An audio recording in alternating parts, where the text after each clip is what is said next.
welcome, welcome, welcome. Welcome to Put It All on Red.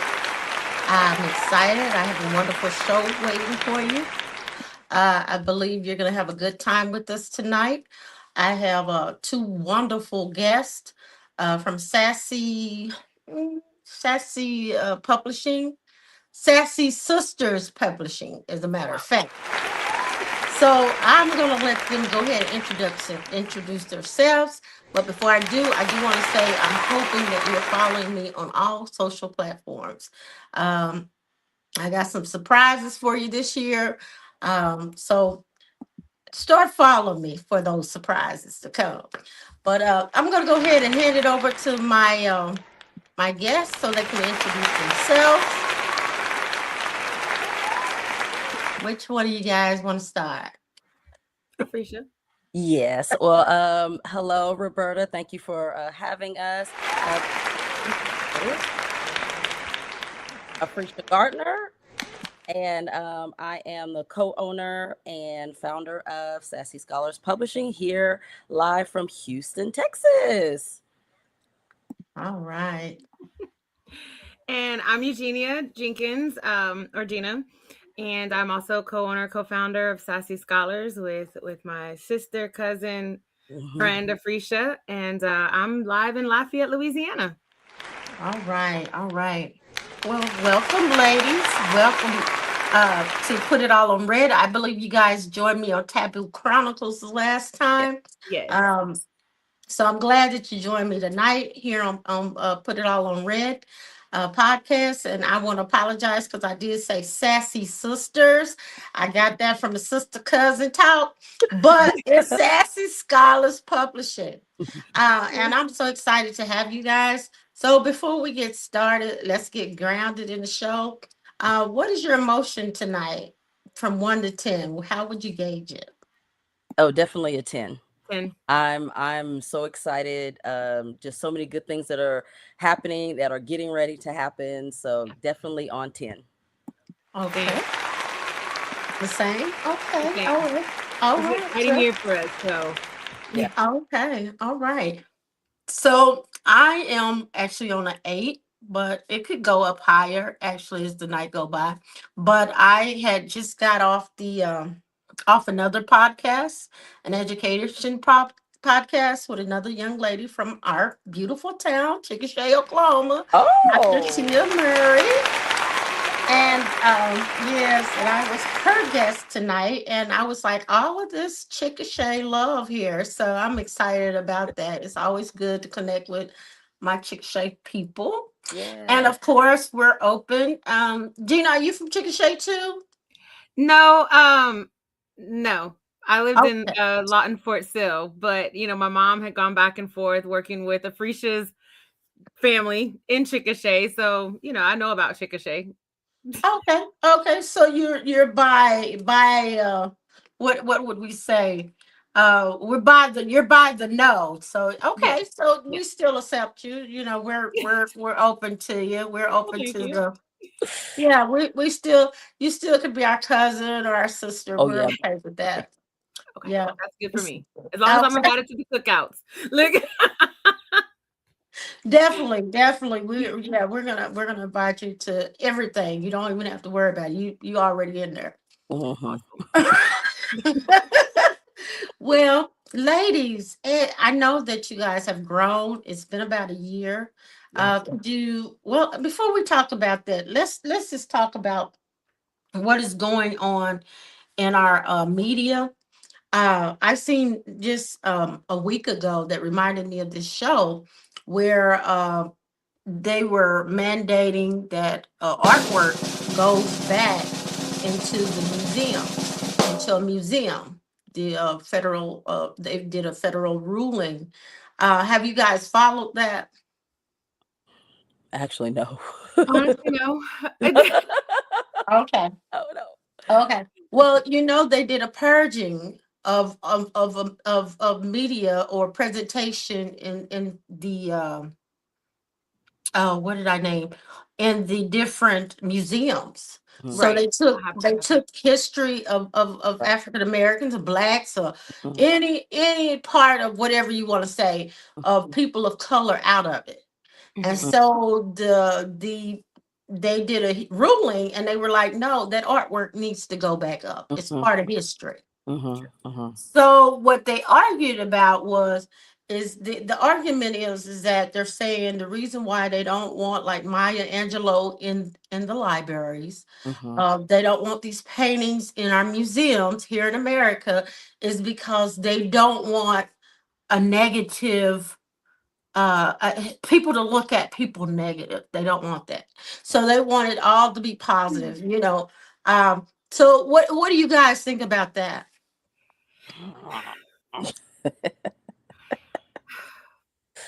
So, I mean, okay. History is history. Uh-huh. There's always going to be a negative and a positive outlook on it. Somebody is always going to be on the not so good side of history. Whatever decisions, whatever laws, whatever things are made, someone is always going to be on the losing end of any decision that is made. And there's no way that we can completely negate a whole experience because it's going to make some people feel uncomfortable. Because at the end of the day, negating that makes everybody else feel uncomfortable. So we just have to stop trying to control that part of the narrative, and it's history. And it was like I was talking to somebody just today, and I don't think I've got this phrase right, but a hit dog barks. I don't know if that's the right phrase, but maybe y'all you can kind of understand What what are I'm you saying. trying to say about us? Well, That's right. You said it right. Or if you step on somebody's foot, they holler. So you right. You right. said it right. And Right. look, I'm mixing some of my Louisiana phrases that I've learned with Oklahoma, with everywhere I've been in the world. History is history. I was in South Africa in 2024 for the summer of 2024, and their museum, their apartheid museum. I mean, you go and buy tickets. If the four of us went and bought tickets, we don't know which ticket we're gonna get, right? And it says on there either white or non-white. And you go in through the doors to the apartheid museum based on this ticket. It is a part of history. You know, someone just mentioned about the Holocaust. I grew up in Germany. I was born in Germany. They didn't take the Holocaust out of the German books that when I was there. I went to German schools, a German gymnasium. It's there. And the problem is when we start to erase history, we're going to keep repeating the That we're same doomed to cycles repeat it. over and over and over again. And it's shaped, when we talk about here in the US, segregation, slavery, civil rights movement, Plessy versus Ferguson, Brown versus the school board, the Board of Education. All of those things have shaped how we are dealing with things now.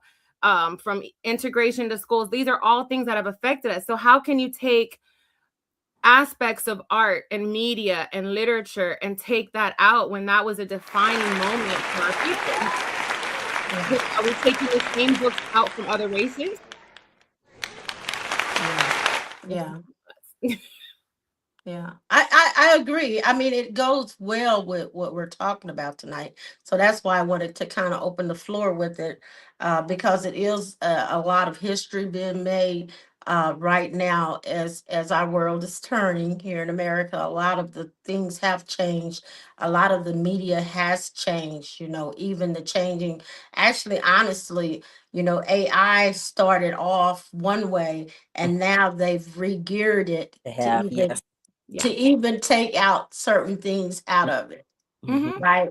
So that it also cannot regurgitate what is actually history, because it you know, just to try to get control of the narrative. Um, and I think it's also important, you know, when you're talking about history, the word, right? When you play with that word, it's his Story. story. And So it's his usually a story. queer story. That's right. That's right. So depending on who's telling it, that story can change. You know, I always tell people it's interesting to me um, how Palm Sunday is played out in the Bible.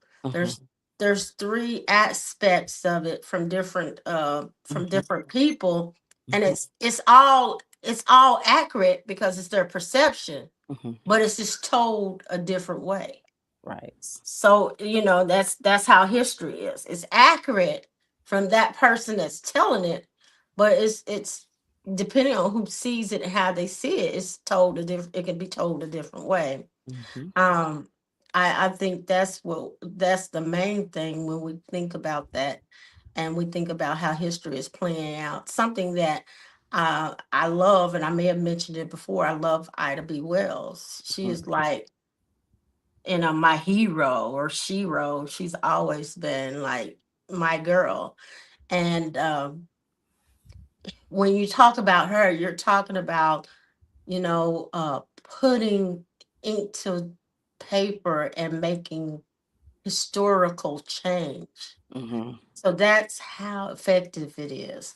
Mm-hmm. I'm going to give Frazier an opportunity to talk about it. Come on, Afresia. Uh, well, I mean, Gina, uh, you pretty much touched on it. It is a matter of, if we don't get the whole perspective, we are doomed to repeat it. And really, I see that even playing out now, because we don't know what has happened, during Jim Crow, because, we don't know what happened during the women's suffrage movement. You're starting to see, just little by little, things are getting chipped away, and people are turning a blind eye to it because they don't know, because it hasn't been told. And so the more and more that is being erased, the more people can get away with passing laws, doing these little things here and there, and nobody's gonna, say much about it, because they don't know that, hey, this has been done before. We've gone through this before. And so, yeah, it does stand to reason that if you don't know where you come from, you are going to repeat what's been done before. Absolutely. And the crazy part about this, and I'm sorry, Afresia, why did you have to You're go and good. strike a nerve with me today, Miss Roberta? No, you're good. Well, that's what we do. We put Very, it out there. very Black History Month, right? But the crazy part about it is we're not talking about a history that happened 400 years, 500 years, Right. 2,000 years Just ago. a generation. My parents were born under segregation. Same. My grandparents went through women's rights. Mhm. It's like, this is history that is still very much alive and well in people that are still living to this day. And it's erasing what they've been through. Mhm. They're not gone. They're right here. And they're seeing what their fight, their struggles, their desires to achieve being chipped away in real time, as if Yeah. they didn't have these struggles. And that's what's really sad. There was a post on TikTok yesterday. I guess Delta had made a TikTok about they were celebrating the first Black flight attendants from, I think, 60 years ago or something like that. I can't remember the exact year. And reading the comments, I was just so disappointed, because people were like, oh my gosh, y'all didn't hire the first Black people to be flight attendants until 1966. That was 2 years after, the Civil Rights Act. And I'm thinking, why are y'all ashamed at Delta? There was laws that kept them from hiring Black people. And then even once they opened it, you think that I'm just going to be able to walk into Delta Airlines and say, hey, I'm ready to fly a plane today? No, there's training. And then at the same time, how many people, Black women, really were flocking to this job? So I mean, there's so many factors, but it's like, man, y'all are just forgetting this is still so recent. Mhm. Correct. It's correct. Just a little sidebar. My daughter just got her wings with the airline she's with, like Okay. maybe 2 to 3 weeks ago. And I told her that. I said, because I've seen people from our area try, but most people that look like us could not complete the rigorous course because it's very rigorous. You know, she called me a lot of times. Mom, I may just be on my way here. You know, I may be on my way home. Don't get ready for no graduation. Because, you know, I was asking her, you know, when do I get the flight? Where, you know, what hotel should I get, you know, reserved, you know, so we could be ready. And she's like, you may not be coming, so don't worry about it. Because that's how rigorous that is. But then you put it in an equation of being someone who is different from everybody else. Correct. You see what I mean? So, and here we are, 2025, and yet she's still the only Black girl I know from Chickasha to be an airline stewardess at this time. Wow. You know, now we may have some that have moved out and had children or whatever, but she's it for me. Because I do know people who have tried. So it is a big deal in being represented and how we're represented. Yeah, it is. That's a very big deal. And another thing is, even like you said, even having the fortitude or having the belief, okay, let me go and try. You know, Frazier posted about an airplane pilot, and those two airplane pilots, and they didn't even let them go to school, but they had to make their own airplane and learn how to fly it without being in that class, but being separated, you know, to it's almost like secondhand information. You know, if you get it, you get it. If you don't, you don't. Right. Yeah. You know, so representation is very big in all areas, you know, wherever we're at. And I think that's why I'm bringing it up, because we are going through such a time where we're not represented anymore. Right. You know, a lot of our literacy, especially our literacy of content, and it's coming out of places that they're outlawing them, and pictures are being outlawed because basically they don't want this type of they say they don't want a bad, like, but I think the thing is, like you said, if it's been done before, it can be done again. And I think that's what the fear is. And it's almost like it keeps resetting itself. You know, they did a march in 1920, I believe, a woman's march, right? Ida Yes. B. Wells was part of that. Then here we are in 25 and 20. Well, we've been on this road since 1920. Well, we've been on this road since 2020, actually. You see, so here we are again, with the same thing. Yeah. Yeah. It's It is. And like I said, we're slowly going backwards. And I think also too, we have a mindset, some of us that have made it, so to speak, we have a mindset that, well, it's not affecting me personally, so it's not a big deal. And it's kind of pushed, you know, pushed back to the, to the back. And we still have to fight, whether it's affecting us personally or not. We still are in this fight, which, is why Gina and I started, our company to begin with, because we're going to have to go back to controlling our narrative. And we have been, may get in trouble for saying this, but we've been very relaxed. And now it's like, now that it's right here, it's like, oh, well, no, we're not really post-racial as we thought we were, because look how quickly it was that, it was taken away, or that it's being taken away, just like that. And so we're going to have to go back to controlling our narrative. And that's what Gina and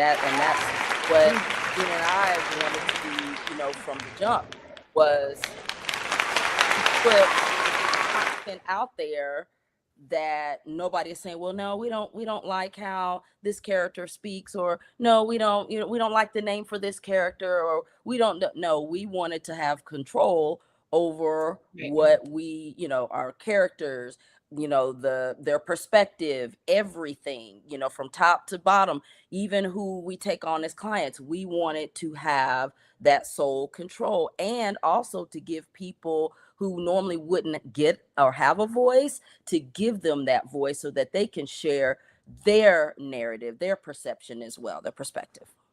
Yeah. And I believe that that is a great thing, again, because that's one of the most powerful things that we have is literature. Mm-hmm. It is. Is literature. I often remember when I think about literature, uh, I think about Langston Hughes and being that little black girl in Chickasha, Oklahoma. And of course, Langston Hughes was not in our libraries at our school, Right. but my grandfather, uh, his brother, sent it to me from Mm-hmm. California, and my grandfather made sure that I had it. And it's Black I Am, or I think it's Black I Am, um, by Langston Hughes, and that book has always been something in my mind. Like, wow, that I can be in a book, Mm-hmm. and I don't have to be Tar Baby. Right. I don't know Right. if I remember Tar Right. Baby. Oh yes. Oh yes. Oh yes. Yeah. Who was cute as a button until you realize that it was Tar Baby. You're Yeah. like, what? Exactly. Wait a minute. So Mm-hmm. once we realize that we can see ourselves in a light, and also be, that's why when I first when I when I posted, I put the mirror, when Mm-hmm. you can look at something and see yourself in it. Mm-hmm. Often, a lot of times people can't see themselves. Right. Yeah. And And I I've think been, oh, and I think that, oh, I'm sorry. And I think that's real, it's that part aspect of it is also important, because if you look at my experience, growing up Chickasha, Oklahoma, where everybody looked like us until you went to school, and then versus Gina's experience being a military, child, growing up in other countries, where she was the only one that looked like her. That also lets you know that our experiences are not monolith. And so that's another thing that we wanted to pour into our, the books that we're writing and things like that, is that our children should be able to see, oh, well, you know what, she's this, oh, I can relate to that, or she didn't necessarily experience this, but oh, well, yeah, I know what it's like to grow up in a Mhm. space where I was the only one that looked like me. And Definitely. we grew up in the era, I know you remember, Roberta, where your grandma and them would take the marker and color Santa Claus and and make them brown.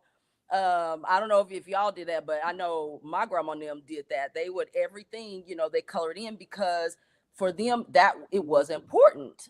And so but yeah, that's what we're trying to do, is to make sure that, like I said, we control the narrative, but to also give those different perspectives, because we all grow up in different, it's just different experiences. And so that's Yeah. another yeah. thing that we wanted to put for our book.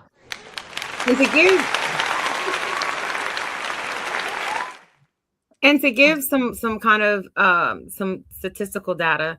Sorry, y'all, I'm in my research mode, but because we haven't talked since the last time, Roberta. A year ago, I was finishing up my master's. I started my doctorate program, so I'm still getting it. Not getting clinical psychology, still getting it.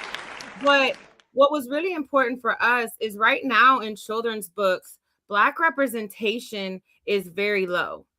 there's only about 13% of children's books that have Black creators. And out of that, only about 6% of those books represent Black characters. So it was very important for us to, like Afrisha was saying, have that representation and make it what we wanted. And part of the reason why our characters, they're not light skinned, and there's nothing, and please, I'm not trying to offend anybody that's light skinned, but dark skinned people in the media have been pushed out. For some of those that might be watching, if y'all remember the Fresh Prince of Bel-Air, the original Aunt Viv was dark skinned with an afro, a short afro cut, and her character was changed to a lighter skin, more manageable looking hair on the show, not the kinky hair. We've seen it in many of the Black sitcoms and shows on television that the darker skin characters have been replaced by lighter skin, and there's nothing wrong with that. It's still our Black is being represented, but we wanted to make sure that the children who are wonderful, beautiful chocolate brown, cocoa brown, kids are actually seeing themselves in these kids, because they deserve to have love too. Right. Yes. Yes. And not in a negative way. No. And I kind of straddled the fence with that. I moved from Oklahoma, and Frazier can kind of attest to this. Kind of Chickasha is kind of interesting because most of us are a mixture of everything, if that makes sense. So, say like for our family, my grandmother was mixed, for say. And then you had my grandfather who was a darker man, and then my mother took off after her dad, and then my uncle took after her, but then I had an uncle that took after my aunt. I mean my grandmom. So here we are, all like the rainbow. Yes. And so I didn't see colorism, to be honest, and you may be right about the media, but I didn't see colorism or live colorism until I moved to Memphis, Tennessee. And when I moved to Memphis, Tennessee, I had people who didn't like me because of my color. Not necessarily because of who I was. It was just because they felt like that I represented something lighter or close to light. Because I don't even see myself as light. That's how I just see, because our family is just a rainbow.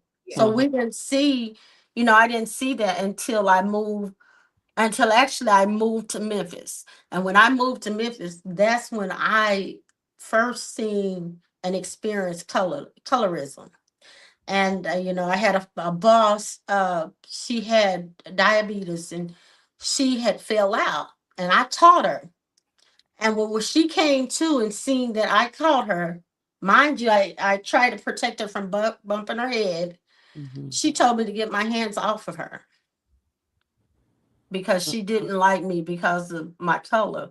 And and I was going to Lamont Owens, which is all Black. It's a all Black college. And when I went to the literature class, I just was talking to the instructor, and I said, the funniest thing, since I've been here, I get treated different by different people. And she was asking me to explain to her what was I talking about. I said, well, my neighbors don't talk to me. Well, they don't want my children talking to me because I hang out with a woman who is white from she was from Philadelphia, and they had moved there, and that was my buddy. So I hung out with her, but they didn't want their kids, the Black kids, playing with my kids. So I was like, what is going on here? And then my boss hit me with that. I was like, what the hell is happening? And she was like, you need to read more of Toni Morrison so you can understand about being in the South. Because evidently where you from is not as open as what it is here, and not real, where some people really got some issues with their self-identity, self-esteem, and it ties to some trauma based upon colorism. Well, But it, oh no, I was gonna say, 'cause I'm in Louisiana, and well, my grandmother on my dad's side, she's so light. I'm just happen to be the darker one. I love my chocolate brown skin, but but being here in Louisiana, that's big. When you hear yellow bone or yellow skin bone, all of this, that's big. And I had to really understand, because like I grew up in places where I knew what my color was against European, being in Europe and stuff like that. My family, we have all shades within our family, so it really didn't really bother me until when I got into the military myself. And then you really see people from all over the US and their differences. But when I moved to Louisiana and really, really dived into the Southern culture and how that has really played, that colorism has played a part. And a lot of it goes back to slavery. I mean, when you think about it, who was the ones that were getting the better jobs? Or I won't say, well, there really wasn't any better jobs in slavery, but the ones that they would put in the house were your lighter skin. The ones who could white pass were your lighter skin, and they were the ones that were supposed to help elevate the family, or they became ashamed because their family was darker skin. I see it at the daycare that I own. Well, we see it all the time now. Oh, you have good hair. Oh, you're so pretty. But when it comes to a darker child with more nappier hair, oh, they've got bad hair. Let me perm it. Let me do this with it. They want to change. They want to change it. And that's why I wanted to make sure that our characters represented that side. It's like, you don't have to change your nappy hair. That's what they want to call it. Your hair is beautiful. Don't change it. You don't have to change to fit this norm. We want you to be represented just as you are, and love yourself for who you are, whatever shade. I agree. I agree. So tell me how, I know you said that's why, your why, but how did you come to this idea together? What was going on? What was happening in your life? What was, put us in that day that what we're gonna do, we're gonna do this right here. Put us in that day. So we had just come back from a family reunion in Memphis. Speaking of Memphis, in Memphis. Speaking of Memphis, yes, we did. We had just come back from a family reunion in Memphis. Okay. And Gina and I were like, and so on Gina's side of the family, they are very fortunate that they can actually trace back to the tribe in Africa. And of course, with me having Oklahoma roots, we can only go back to Indian Territory, in the early 1800s. We're still, trying to figure it out, but that's as far back as our, lineage goes. And so we were like, well, Gina, what would it be like if we turn these into books, like make it interesting for, the children coming up, this next generation coming up, they'd have something, that's in book form, because we were sitting there listening to people tell stories, and kids nowadays, their attention span is like this. I mean, I'm an adult, and sometimes my attention span is like this. But and so we're like, well, what if we, just put this in children's book? And so we just started just kind of playing around with it. We already had all of the stories, so it was just a matter of just putting it together and then find a way to make it creative.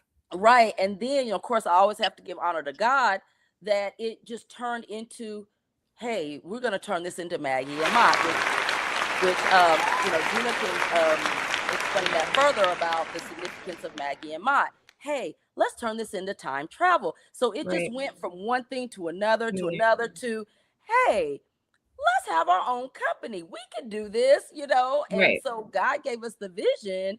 And then it just went from one thing to another. But this was not the plan. Like I said, I have to give honor to God, because this was God's plan, because we did not think about turning it. And now it's going to be a book series. I mean, we have different divisions within a book series. Right. So, but that's what it started off as, just giving, the people in our family just these stories in children's book form, and now we have a book series.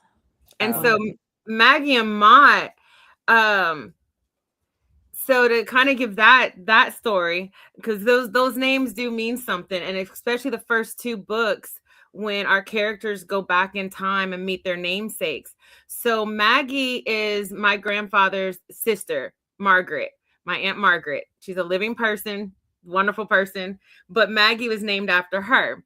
Mott is my grandfather Marshall's nickname. That was his nickname as a child, and all well into his adulthood. So that's why we named the characters Maggie and Mott, as an honor to my family's lineage and Afrisha's children's lineage. So that's where Maggie and Mott come from. So the first two books, they actually get to travel back in time and meet their actual namesakes. Marshall and Williams and Margaret, Aunt Margaret. Yeah. Okay. Now I have two things. Fraser, because I'm also from that area, and we go back to the 1700s from that area. I'm also believing that all people of color were not slaves. I've only found one slave in my lineage, right? So that's another thing that has been caught up in history that is not all the way true. Right. Is that narrative that one and all we were all slaves at one time. I do have a grandmother. I did find her, her purchase. And actually she was purchased in Memphis, ironically. Wow. That used to be a big slave trade area. But that was one thing that came to mind, because that's something else that which they did have a movie, which was which was based off of a book, The 7 Years of Slavery, where the guy was tricked into slavery. And but I think that also goes along with what you were saying, that we have to figure out a way to be cohesive all together, because that's what happens when you're not cohesive and you let things slip by. Then the narrative changes. Right. And it's like, okay, it's one fit all. And when it's not a one fit all. Right. And no, it's not. The other thing I love that it's the grandparents and the time travel. I remember my grandfather used to tell me stories all the time about his mother from Guinea-Bissau, which is Africa.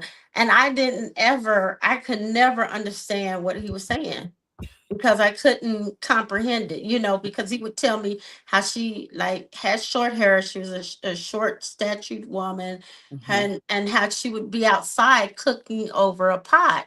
And I could never really put that in my head until I did travel to Africa. And then I seen them cooking actually over pots. So I was like, okay, that's what she was doing. But I would always think, why would she be outside, Papa, cooking over a pot? I could never really get that in my head. So that's awesome that it's being put into the pictures of it is being established so that a person can actually see it. Because I mean, it took like 40 years for me to see it, It took me a long time to finally figure out what he was talking about, to be honest with you, because I had to get there.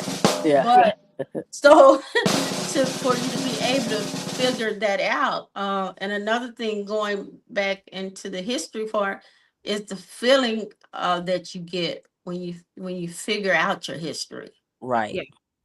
Right. Yes. And that is what makes it so special, and that this is also set in the future.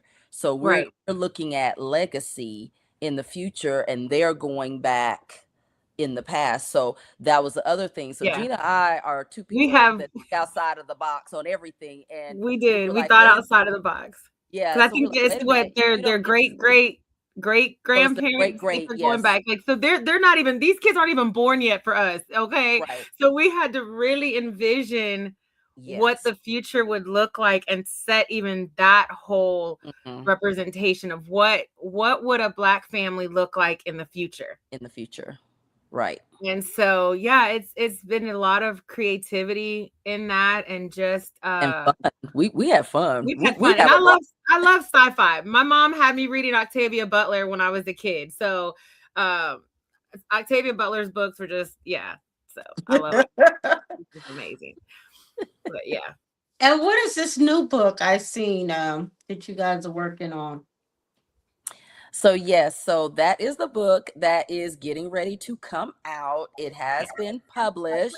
We are just ready. It's just we're waiting for the date for it to be available. So we are done. We just got it all tied up just last week, matter of Yeah. fact. And so it is ready. We're getting ready to do 2 book launches, one in the summer, one in the fall. And so yes, so you will get to see the first of the book series this summer. So Yep. it will be And it's available. called the well, it's actually going to be available next month. Well, yeah, it'll be available next month, but you know, you'll be able to pre-order, but Yeah. we'll be launching in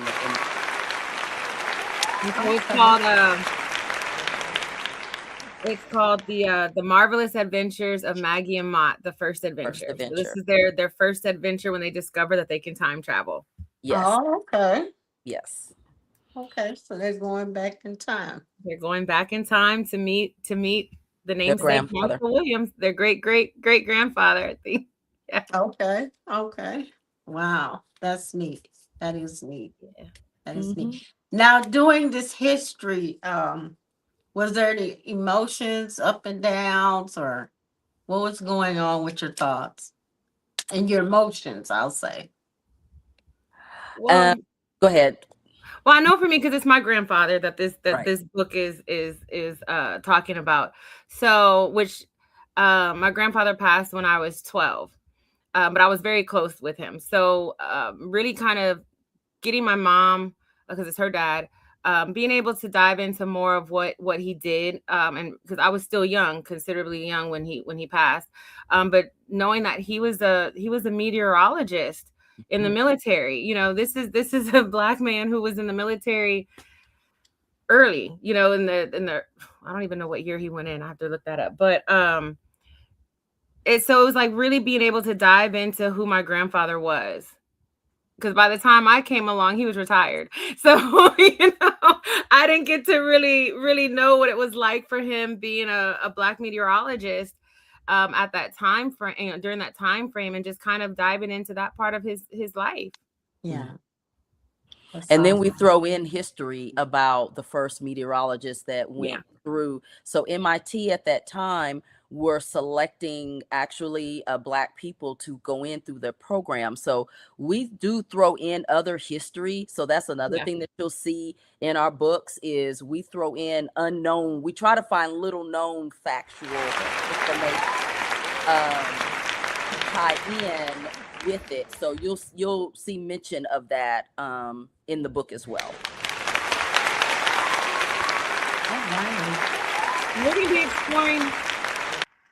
exploring a lot. I mean, we've already started the different segments. The Marvelous Adventures of Maggie and Mott will always be there, but they're going to do different things. We have our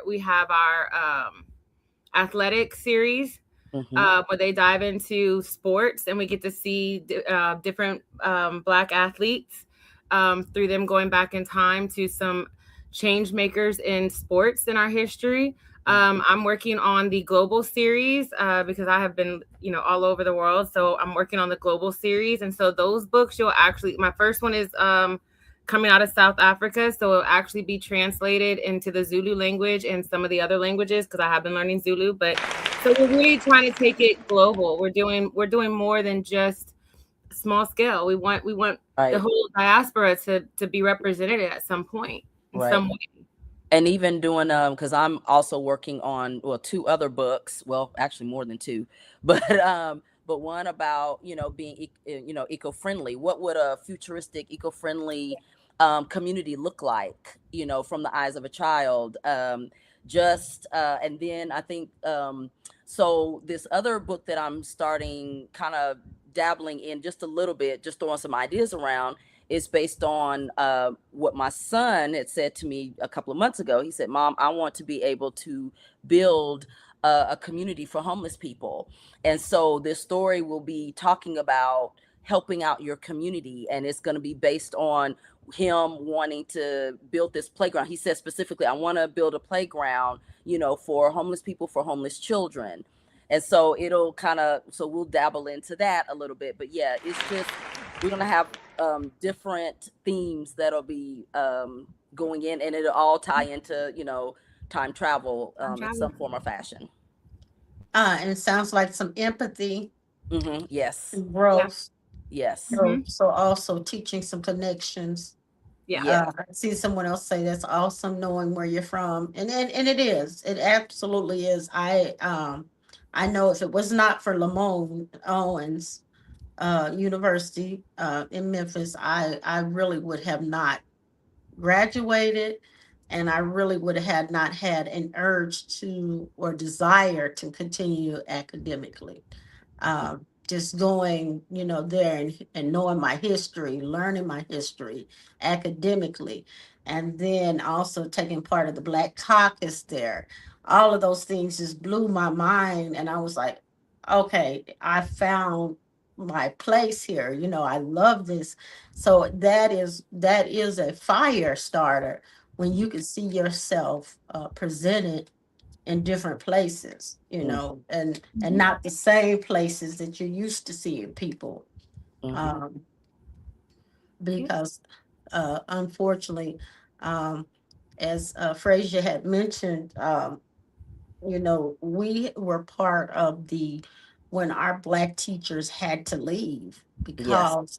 because they went all actually they went all to West Yes. because of integration. We Yeah. started off with strong Black teachers in our Yeah, community. Miss Boyd, and yes, all yeah, That's Miss right. Fletcher. And, Yes. Yes. and because of integration, Mm-hmm. and the idea, just like with the police, policing, once the community started to integrate, they got rid of the Black police or the Black teachers Yeah. because the idea, they didn't want them people telling their people what to do.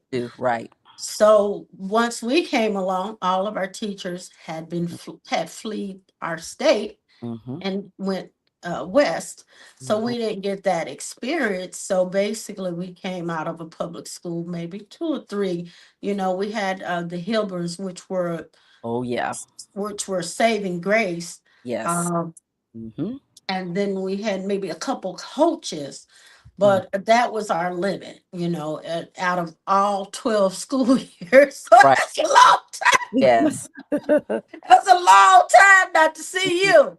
Um, so basically, like I said, and then I did attempt to go to USAO, but USAO was still part of that ecosystem that I was part of. So I still seen the same thing, and I still was fed the same thing. But once I went to Memphis, to Lamorne Owens College, and I had Dr. Haywood and all Oh. those doctors like pull me to the side and be like, "Girl, you part of the bourgeoisies. You part of you part of the Tulsa riots, baby, and you finna to make it." Because that's what they would tell me. I'm like, and at that time, I didn't know anything even about the Tulsa riots, and that's a big deal. But I didn't know anything about it. But they would tell me that. They would be like, you know what? They would call me by my last name and say, "Belle, you're part of the bourgeoisies. You like it or not. You're black bourgeoisie from Oklahoma. You've got to know this." And I used to be like, and he said, "Don't you know how to behave at church?" I said, "Yes, sir." So you got this. He said, "One thing I loved about going to Oklahoma and going to their churches is that everyone was well dressed and well behaved." And so they would always say that to me. I'm like, "Okay, I got this. I got this." But it took them to pour into me, and for me to see it. I had to see it for me to become part of the academic environment. I had to feel it. I had the potential, but I had to see it. So I admire what you ladies are doing. I can't wait to see the growth. I see growth already because, like, last time I interviewed you guys weren't quite sure where you're going, but now you guys got a foothold Oh and you're yes. going, you know, global. Yes. So Oh yes. You're going good. And we've taken on clients, and I We have to have. do a small shout out because Avery is on, and so we have helped two people thus far with their projects and making sure, like I said, their voices are heard. And so yeah, I see Avery on. Hey Avery, and another upcoming author. And so yes, go on Amazon and check out her book. I'm not a copycat. I'm my own niche. And so yes, and we have, like I said, some other projects in the works as well. And And then so our cousin Zacchaeus Moss, we did his prayer book. is my superpower. Yep, you can find that on Amazon as well. We revised it and edited his book, Prayers for Education, and added a activity book to go along with it. So that's also on Amazon. Zacchaeus Moss. And we have quite a few more clients. We just can't talk about them just yet Right. because Not yet. we are still writing their books. We're Okay. helping them with them. We can't talk about that, but Right. okay. we are taking on clients. So you can check us out. Yeah. Yes. And so yeah, so anybody that or you yourself thinking about wanting to put your voice to to pen and paper, we're here to help. Yeah. And like Afrisha said, it was a God thing. We thought we were just doing it for our little books, and we are now pretty much a full service publishing company. Mm. So thank God for that. That's really all him. Mm-hmm. All God. So you heard that on Put It All on Red podcast. Yes. It's good stuff. Good stuff.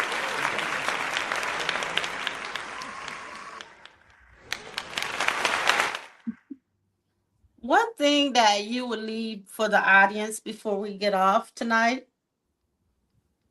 One little bit of tips. I would say just I know this is cliche, but if you have a dream, go for it. I'm a praying person, so I put things to a matter of prayer.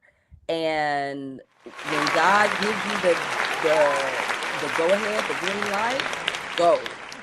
And don't worry about closed doors. Don't worry about how many times you've had to get up. And just if that is something that God has said for you to do it.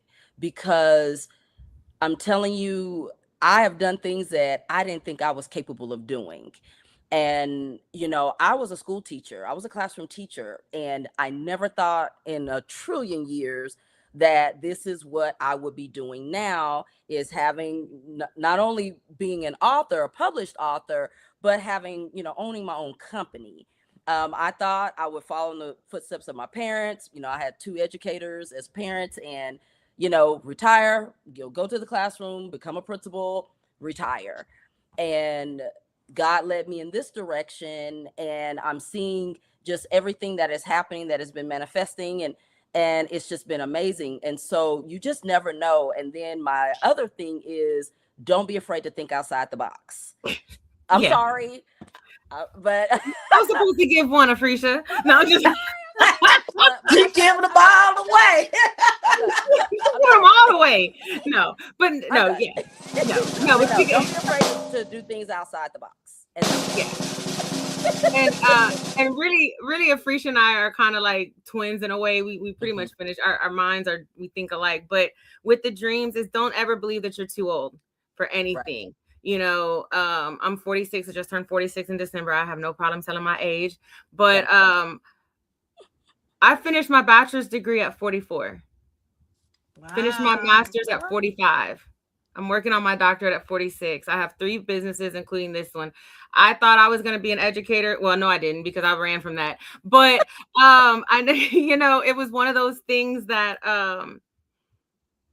if I had thought that I was too old to branch out, I wouldn't be where I am today. But I really had to trust in God, step out on faith. And it's truly just, if you feel scared, and you trust in God, step out on faith. Because trust me, if God told you to move, He's not going to let you fail. And we wouldn't have what we have here if we decided 6 years ago when this came about, and actually 8 years ago when actually you think 8 yeah, it was 8 years ago.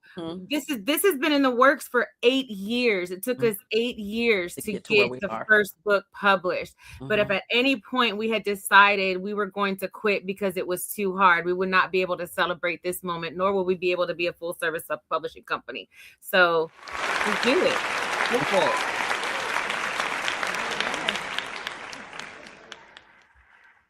Lastly, I wanted to say again, thank you all. And also, I wanted to say, and one thing I keep thinking about it is that there's so many women, especially women of color, who've lost their jobs over the last couple of years. Well, this is year 2 of it. So what I would say, I wanted to say, or what's on my heart is that we really need to like support each other. We really need to be supportive of each other at this point, because we all need to be together as far as growth and where we're going. And I do know when God does when He has His hands on something, it doesn't fail. It may even look like it's failing, but it's not failing. It's actually by design. So it's really awesome that you guys ran into me and I ran into you guys on these social media streets. Now you have to come July 25th. Yes, to Mobile. We'll be in Mobile, Alabama for the official launch of Sassy Scholars.